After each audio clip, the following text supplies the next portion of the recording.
حضرت ذوالقرنین کا نام سکندر ہے۔ اللہ تعالیٰ نے ان کو تمام روئے زمین کی بادشاہی عطا فرمائی۔ جی ہاں، پوری دنیا پر ان کو بادشاہی ملی۔ یوں کہا جا سکتا ہے کہ پوری دنیا کا ایک چکر لگایا، مشرق سے لے کر مغرب تک دونوں دنیا کے کونوں کو انہوں نے وزٹ کیا۔ حضرت ذوالقرنین نے 3 سفر کیے اور ان 3 سفروں کا حال قرآن میں بیان ہوا ہے۔ جی ہاں، کیسی عظیم شخصیت ہیں کہ جن کے سفروں کے احوال قرآن میں بیان ہوئے۔ آئیے قرآن مجید سے ان تینوں اسفار کے، ان تینوں سفروں کے احوال سنتے ہیں۔ پہلا سفر، حضرت ذوالقرنین رضی اللہ تعالیٰ عنہ نے پرانی کتابوں میں پڑھا تھا کہ سام بن نوح علیہ السلام کے دور میں ایک شخص آب حیات کے چشمے سے پانی پی لے گا تو اس کو موت نہ آئے گی۔ اس لیے حضرت ذوالقرنین نے مغرب کا سفر کیا۔ آپ کے ساتھ حضرت خضر علیہ السلام بھی تھے۔ وہ تو یعنی حضرت خضر علیہ السلام تو آب حیات کے چشمے پر پہنچ گئے اور اس کا پانی بھی پی لیا، مگر حضرت ذوالقرنین کے مقدر میں نہیں تھا اور وہ آب حیات کے چشمے سے پانی پینے سے محروم ہو گئے۔ اس سفر میں آپ جانب مغرب روانہ ہوئے تو جہاں تک آبادی کا نام و نشان ہے وہ ساری منزلیں طے کر کے آپ ایک ایسے مقام پر پہنچے کہ انہیں سورج غروب کے وقت ایسا نظر آیا کہ ایک سیاہ چشمے میں ڈوب رہا ہے۔ جیسا کہ سمندری سفر کرنے والوں کو آفتاب سمندر کے پانی میں ڈوبتا ہوا نظر آتا ہے، وہاں ان کو ایک ایسی قوم ملی جو جانوروں کی کھال پہنے ہوئے تھی، اس کے سوا کوئی دوسرا لباس ان کے بدن پر نہیں تھا، اور دریائی مردہ جانوروں کے سوا ان کی غذا کا کوئی دوسرا سامان نہ تھا۔ یہ قوم ناسک کہلاتی تھی۔ حضرت ذوالقرنین نے دیکھا کہ ان کے لشکر بے شمار ہیں اور یہ لوگ بہت ہی طاقتور اور جنگجو ہیں، تو حضرت ذوالقرنین نے ان لوگوں کی گرد اپنی فوجوں کا گھیرا ڈال کر ان لوگوں کو بے بس کر دیا۔ چنانچہ کچھ تو مشرف با ایمان ہو گئے اور کچھ آپ کی فوجوں کے ہاتھوں مقتول ہو گئے۔ دوسرا سفر، پھر آپ نے مشرق کا سفر اختیار کیا۔ ویسٹ کے بعد آپ نے ایسٹ کا، مغرب کے بعد آپ نے مشرق کا رخ اختیار کیا، یہاں تک کہ جب سورج طلوع ہونے کی جگہ پہنچے تو یہ دیکھا کہ وہاں ایک ایسی قوم ہے جن کے پاس کوئی عمارت اور مکانات نہیں ہے۔ ان لوگوں کا یہ حال ہے کہ سورج طلوع ہونے کے وقت یہ لوگ زمین کے غاروں میں چھپ جاتے اور سورج ڈھل جانے کے بعد غاروں سے نکل کر اپنی روزی کی تلاش میں نکل پڑتے۔ یہ لوگ قوم منسک کہلاتے تھے۔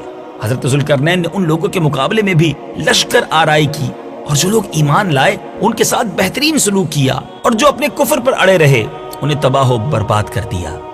اب باری ہے تیسرے سفر کی۔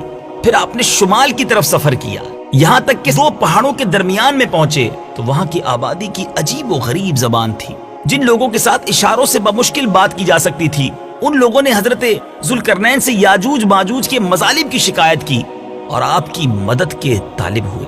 اب یاجوج ماجوج کون تھے؟ مدنی چینل کے ناظرین ذرا غور سے سنیے۔ یہ یافس بن نوح علیہ السلام کی اولاد میں سے ایک فسادی گروہ ہے، اور ان لوگوں کی تعداد بہت ہی زیادہ ہے۔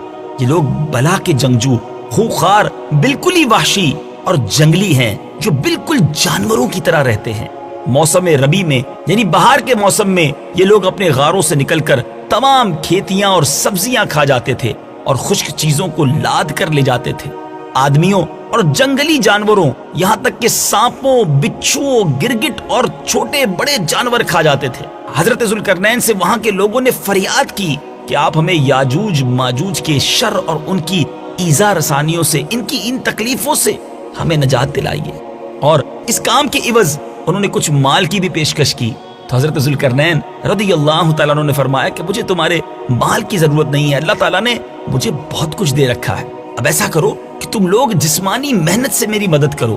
چنانچہ آپ نے دونوں پہاڑوں کے درمیان بنیاد کھدوائی۔ جب پانی نکل آیا تو اس پر پگھلائے ہوئے تانبے کے گارے سے پتھر جمائے گئے اور لوہے کے تختے نیچے اوپر چن کر ان کے درمیان میں لکڑی اور کوئلہ بھروا دیا اور اس میں آگ لگوا دی۔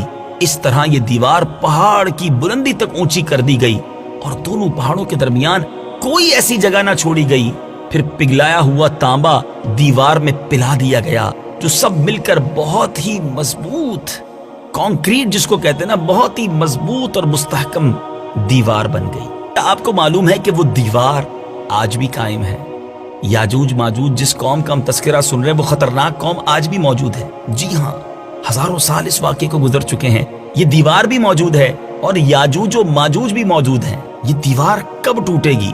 ذرا سنیے، حدیث پاک میں آتا ہے کہ یاجوج و ماجوج روزانہ اس دیوار کو توڑتے ہیں، اور دن بھر جب محنت کرتے کرتے اس کو توڑنے کے قریب ہو جاتے ہیں تو ان میں سے کوئی کہتا ہے اب چلو باقی کل کو توڑیں گے۔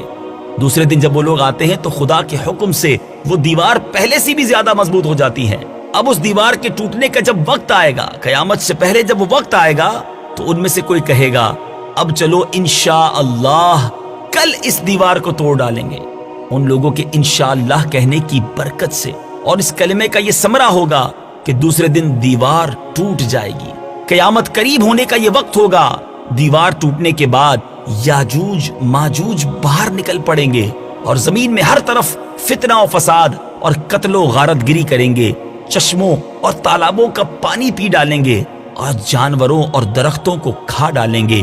زمین پر ہر جگہ وہ پھیل جائیں گے، مگر مکہ مکرمہ، مدینہ طیبہ اور بیت المقدس، ان تینوں شہروں میں یہ داخل نہ ہو سکیں گے۔ پھر حضرت عیسیٰ علیہ السلام کی دعا سے ان لوگوں کی گردنوں میں کیڑے پیدا ہو جائیں گے اور یہ سب کے سب ہلاک ہو جائیں گے۔ اللہ تعالی ہم سب کو یاجوج و ماجوج کے فتنوں سے محفوظ فرمائے، ہم سب کے ایمانوں کی حفاظت فرمائے کہ قرآن مجید میں کیسی کیسی تاریخی باتیں ہیں۔ ہمیں قرآن کے واقعات پڑھنے کا وقت نہیں ہے۔ اگر قرآن پڑھیں، اس کی تفسیر پڑھیں تو نہ جانے کتنا سارا علم ہم حاصل کر سکتے ہیں۔ دنیا کی بہت ساری باتیں ہمیں معلوم ہیں، مگر اسلامک ہسٹری اور اسلامی واقعات ہمیں نہیں معلوم۔ آئیے نیت کرتے ہیں، قرآن پڑھیں گے بھی اور اس کو سمجھنے کی بھی کوشش کریں گے۔ الحمدللہ مکتبۃ المدینہ نے ہمارے لیے ایک بہت خوبصورت تحفہ صراط الجنان تفسیر قرآن کا عطا کیا ہے۔ آپ اسکرین پر بھی صراط الجنان کا ٹائٹل دیکھ رہے ہوں گے۔ یہ بہت شاندار تفسیر قرآن ہے اور بڑے آسان الفاظ میں موجود ہے۔ مکتبۃ المدینہ سے اسے حاصل کیجئے۔ آپ چاہیں تو اسے dawat-islami.net سے ڈاؤن لوڈ بھی کر سکتے ہیں۔ یاجوج و ماجوج کا یہ کہنا کہ انشاءاللہ کل آ کر دیوار توڑیں گے، تو انشاءاللہ کی برکت سے وہ دیوار بھی ٹوٹ جائے گی۔ اے میرے میٹھے اسلامی بھائیو، ذرا غور کیجئے، انشاءاللہ جو ہے وہ کاموں کو پورا کروا دیتا ہے۔ بعض اوقات ہم کہتے ہیں میں کل آ جاؤں گا، میں شام 5 بجے پہنچ جاؤں گا، میں پرسوں یہ کام ضرور کر دوں گا۔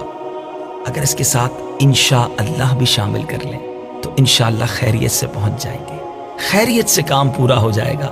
اللہ کے نام کی برکت سے ہمارے کام میں آنے والی رکاوٹ جو ہے وہ دور ہو جائے گی۔ اللہ کرے دل میں اتر جائے میری بات۔ قرآن پاک کے ان قصوں کو نہ صرف خود سنیے بلکہ اس کی ویڈیو آڈیو کلپ حاصل کر کے اپنے دوست احباب کو، اپنے رشتہ داروں کو، دیگر اسلامی بھائیوں کو بھی فارورڈ کیجیے اور اس کی نیکیاں کمائیے۔